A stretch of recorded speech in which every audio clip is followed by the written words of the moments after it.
Hello, everyone. Welcome back to Unraveling Politics, a weekly political news show. I've been very quiet about the president's immigration policies, which I believe is his one bright spot as of right now. As I referenced in the last episode, Trump's approval rating overall is pretty neutral. On most issues, it's down or tied. Immigration is the one where it is actually up. 6 to 10%, depending on the poll, with a real clear politics polling average of about 8%. According to President Trump and his administration, southwest border crossings were at a record low in February of 2025, which is 28,654, a 90% drop from 2022, 2023, and 2024 under the Biden administration. In February 2024, it was 256,000. 213,000 in 2023 and 250,000 in February of 2022.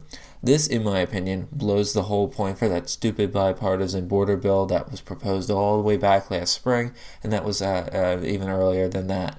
I covered it on the show back then. It was in the very early days. If I remember right, I stated at the time that bill was not necessary, as Biden just needed to currently enforce the laws that were currently on the books, which is what Trump is doing, and voila, border crossings are down and no new laws were passed. The majority, as always, of these border crossings were single adults. So the whole women and children are crossing the border to escape violence is not necessarily as true as the media and left-wing activists proclaim. The new Homeland Security Secretary, Kristi Noem, who killed her dog because it was annoying, stated that President Trump and the Department of Homeland Security have sent a clear message. If you cross the border illegally, you will be deported without another opportunity to try another day or in a few hours. As a result, CBP, Customs and Border Patrol, encounters with illegal aliens have decreased dramatically. That was a quote from them. She's right. They've also closed the tent-like facilities to process illegal border crossers, and according to the department, would save tens of millions of dollars a year. This is insane. We were paying money so that illegal border crossers could stay in this country. Absolutely absurd. If you were not aware, I am an immigration hardliner. This is one of the very few issues that I am very firm about. I tolerate zero illegal immigration. I support illegal immigration, but not illegal immigration. I think we should have illegal immigration have severe punishments, way more punished than even this administration is doing, while also supporting legal immigration, which I think is a fair compromise for both sides. I'm hoping to have broad immigration reform, but I don't think that Democrats or Republicans really can offer that. Democrats are not interested in the problem. Instead, they're interested in ignoring it, and Republicans would never want to solve this issue because then they couldn't run on it again. What about the deportations? Well, there's obviously tens of millions of illegal immigrants in this country, and what is the Trump administration doing about them? Well, 37,660 people were deported from January 21st to February 21st, which is Trump's full month in office. We should be getting that second month of February 22nd to March 22nd fairly soon.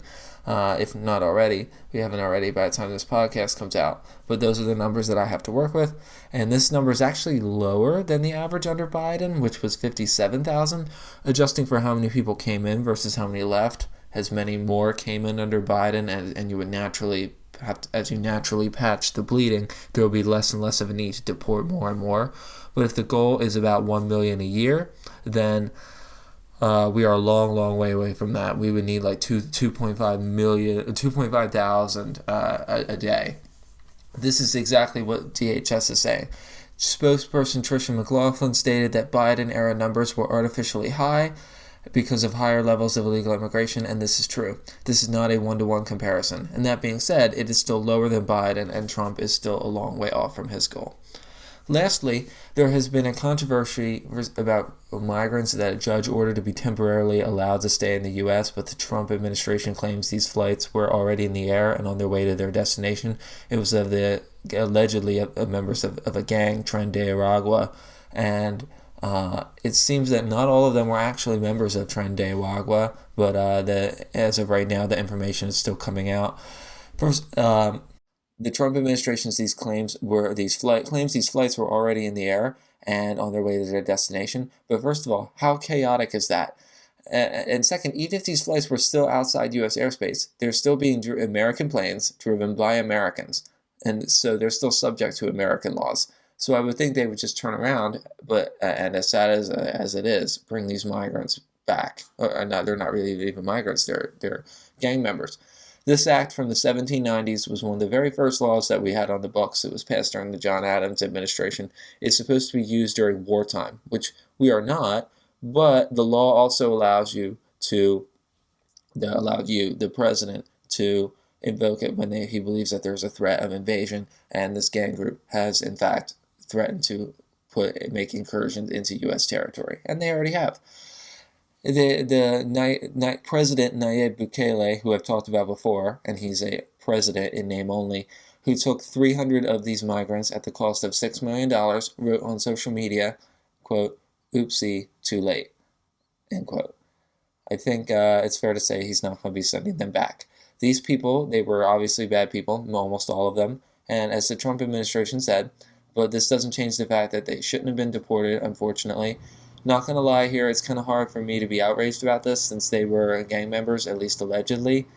But it's hard. They were, as I said, part of Tren de Aragua, a gang operating inside and outside the United States as a part of the Maduro regime in Venezuela. There was a picture of them in El Salvador, the gang members, and I'm not going to lie, they really do look like gang members, and I'd say deporting them was a good idea, even if legally dubious. As for the political angle, I think the Trump administration is doing the right thing here. He was pretty clear on his campaign about wanting the largest mass deportation effort in American history, and that's what he's trying to implement. Since this is the one issue that his approval rating remains high on after everything else has fallen, I'd say keep going. It's working, so go for it. As for the Democrats, I think since illegal immigration was a number 2 issue of the last campaign, the number 1 being the economy, it would be foolish to stand in the way of stopping illegal immigration. The Democratic Party as a whole has an approval rating of 27%, a record low. It is so low, according to a poll conducted by NBC. But at the same time, the poll stated that Democratic voters are looking for them to stick to their principles, even at the risk of not getting things done. First of all, this is a very irresponsible position. It's an understandable one, but it is irresponsible. This would cause more gridlock and would only give Republicans more power and excuses to say that the system is broken, so we need to smash it up. Second, due to the same majorities in the House, the slim majorities in the House particularly, there is room to extract valuable concessions, and I think that is a better idea just in general. But I do want to throw this in here, that compromising with Trump wouldn't really match the rhetoric that they have thrown around out there the last 9 years. They've compared Trump to Hitler and called him a fascist, etc. If you're going to do that and then try to work with him, that would look very bad. So Democrats they kind of put themselves in this hole. See the problem here? Democratic leaders can choose to appeal to moderate voters by compromising with Trump, or appeal to their base by blocking and delaying whenever possible. Perhaps this explains why Democrats are so unpopular right now. Republicans are playing a base strategy, and Democrats are doing neither. Instead, they're failing at both. So I'd advise Democrats to pick a strategy and go with that. Normally, when you have two political parties and one party on the right goes to the right, I would recommend that the left party move a little bit toward the center to try to sweep in those extra voters. And that would be a winning strategy. But their base doesn't really want compromising, so that might not work. So I'd recommend that they avoid compromising and show their moderate/progressive policies that do appear to moderates as well as progressives, which is the base, but avoid compromising with Trump. That should hopefully get them the benefit from both groups of people. If you see it any other way, please let me know their opinions down in the YouTube comments, but I'm not so sure so far. There is other news, however, that is the executive order that President Trump signed to dismantle the Department of Education. This order, for now, remains quite symbolic, as Congress has created the Department of Ed, and therefore only they can abolish it. The big issue that we are all wondering is what's going to happen to services that the DOE provides. So this would be things like student loans. From a report I've read, student loans are going to be moved to the Small Business Administration, and programs for students with disabilities will be moved to moved to Health and Human Services. So RFK Jr. will now be handling school lunches. The concern I have here is twofold. One, if you're just moving services around, like Trump did with these two, are you really shrinking the size of government as conservatives want? You're just making the existing bureaucracies more powerful.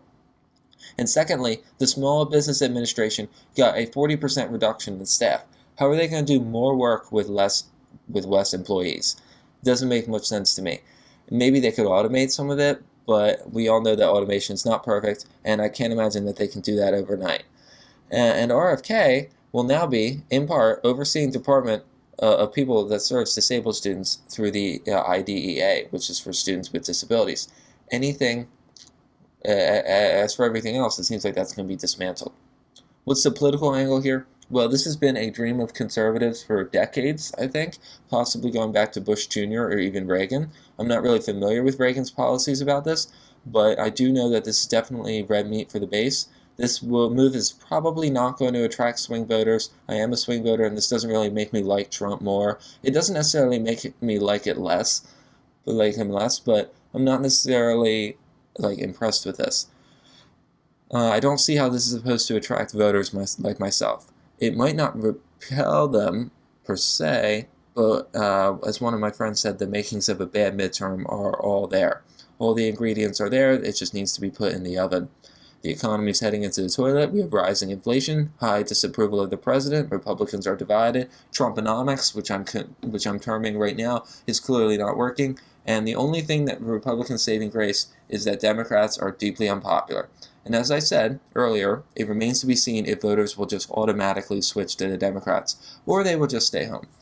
Anyway, that is basically it for now. It has been a relatively quiet week compared to before, other than the DOE executive order. If it wasn't for that, this would be it would be a very quiet week indeed. But for the most part, it has been. Although this administration has been very, very chaotic so far. So I don't think there's going to be any truly quiet weeks like we had last year. This is a bit of a shorter episode. I will have another episode coming out next week. Thank you for listening and have a great week. Bye-bye.